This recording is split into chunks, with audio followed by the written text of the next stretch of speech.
विनती करना चाहता हूं सम्माननीय उपमुख्यमंत्री महाराष्ट्र राज्य श्रीमान देवेंद्र जी फडणवीस साहब को कि आप संग्राम जी जगताप, आशुतोष जी काळे, मोनिकाताई राजळे, किरण जी लामटे, स्नेहलताताई कोल्हे, बाळासाहेब मुरकुटे, अण्णासाहेब मोस्के पाटील, चंद्रशेखर कदमजी, शालिनीताई विखे पाटील, कमलाकर कोते, अभयजी आगरकर, भानुदासजी बेरड, बाबासाहेब वाकळे, नितीन दिनकर, मंचावरील सर्व मान्यवर आणि या विराट संख्येने उपस्थित असलेल्या माझ्या भगिनी आणि बंधूंनो, मोदी साहेब 2014 आणि 2019 याच मैदानावर आले होते.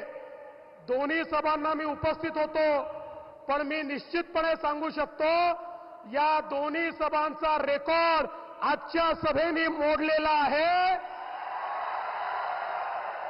आणि अहमदनगर आणि शिर्डी या दोन्ही जागा आता भारतीय जनता पार्टी आणि शिवसेना कमळ आणि धनुष्यबाण आणि महायुती जिंकणार आहे, याबद्दल माझ्या मनात कुठली शंका नाही.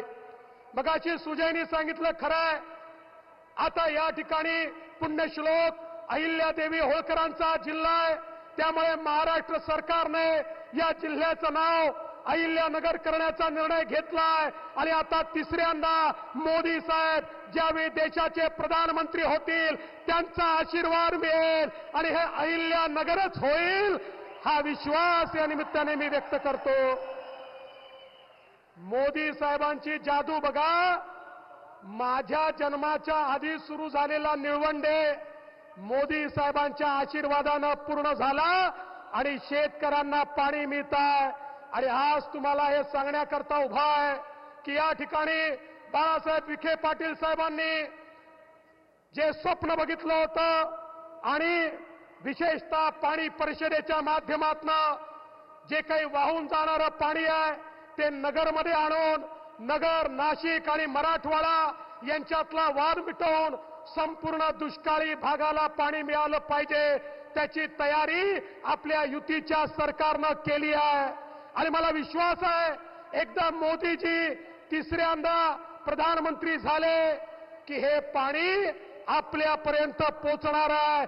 कुकडी असेल, साखळी असेल, या सगळ्या जे काही आपली धरणं आहेत, जे काही आपले प्रकल्प आहेत, या संदर्भातले सगळे प्रश्न हे मोदीजींच्या आशीर्वादाने या ठिकाणी आपण सोडवणार आहोत.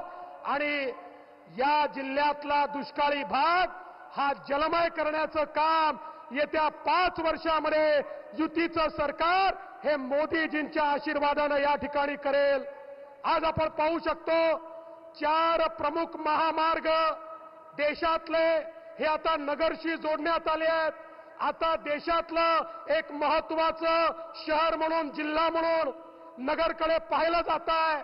आणि येत्या काळामध्ये आपल्या सरकारने 4 MIDC या ठिकाणी तयार केल्या आहेत.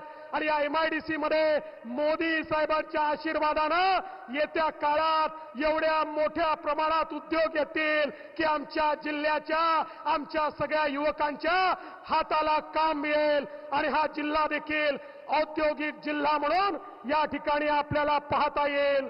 आणि म्हणून बंधू भगिनींनो, आज खऱ्या अर्थानं या जिल्ह्यामध्ये शेतकऱ्यांना 24 तास वीज देण्याकरता आपण या ठिकाणी मुख्यमंत्री सोलर योजना आणली. आणि मी तुम्हाला सांगतो येत्या 18 महिन्यामध्ये या जिल्ह्यातल्या प्रत्येक शेतकऱ्याला दिवसा 12 तास वीज 365 दिवस ही आपण त्या ठिकाणी उपलब्ध करून देऊ, हा निर्धार आमचा आहे. आज मोदीजींच्या आशीर्वादानं शिर्डीमध्ये नवीन एअरपोर्ट होतोय, शिर्डीचा चेहरा बदलतोय.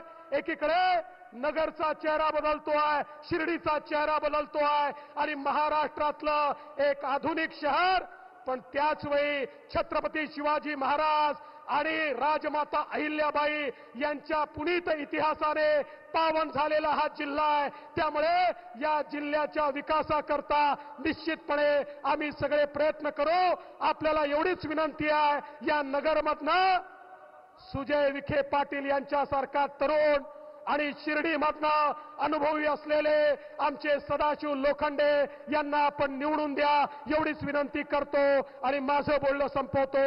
धन्यवाद. जय हिंद. जय महाराष्ट्र.